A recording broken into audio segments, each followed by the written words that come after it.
लोकसभा उपचुनाव की जीत के बाद पहली बार आजमगढ़ में मुख्यमंत्री योगी आदित्यनाथ ने दस्तक दी और 143 करोड़ की 50 परियोजनाओं की सौगात देकर आजमगढ़ वासियों को रिटर्न गिफ्ट दे दिया।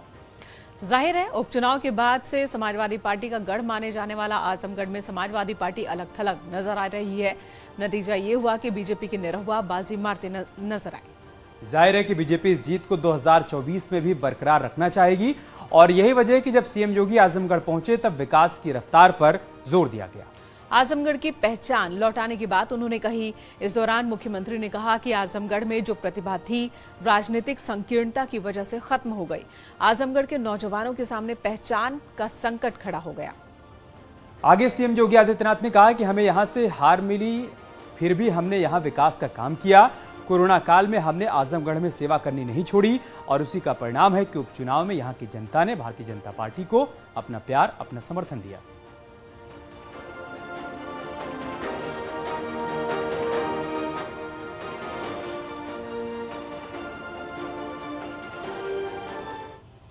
जो प्रतिभा यहां पर थी वह प्रतिभा राजनीति की संकीर्णताओं के कारण देश के राष्ट्रीय क्षितिज पर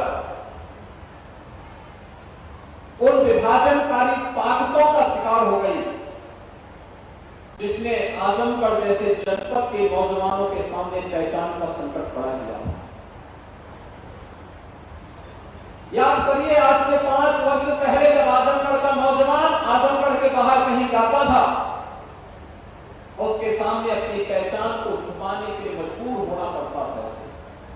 कारण था क्योंकि अगर वह बोलता था कि मैं आजमगढ़ से आया हूं तो भाइयों बहनों, आजमगढ़ के नाम पर उसे होटल में रूम नहीं मिलता था, धर्मशाला में कोई ठहरने के लिए अनुमति नहीं देता था और कोई अपने मोहल्ले में किराए पर भी नहीं रहने देता था।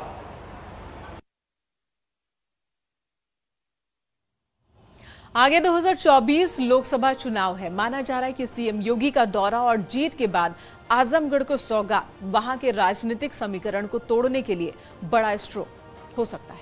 2024 में फिर कमल खिलाने की तैयारी हो सकती है। मैनपुरी, रायबरेली अभी तक भारतीय जनता पार्टी नहीं जीती है।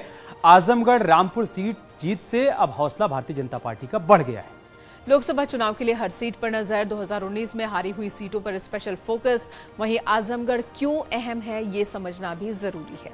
दरअसल 2022 विधानसभा चुनाव में सभी 10 सीट भारतीय जनता पार्टी हार गई थी और 2022 लोकसभा उपचुनाव में बीजेपी को यहां पर जीत मिली। समाजवादी पार्टी का गढ़ रहा है आजमगढ़। यादव और मुस्लिम कैंडिडेट्स को ही यहां पर अब तक जीत मिलती रही है। बीजेपी की मिशन 80 के लिए आजमगढ़ जीतना बहुत जरूरी है।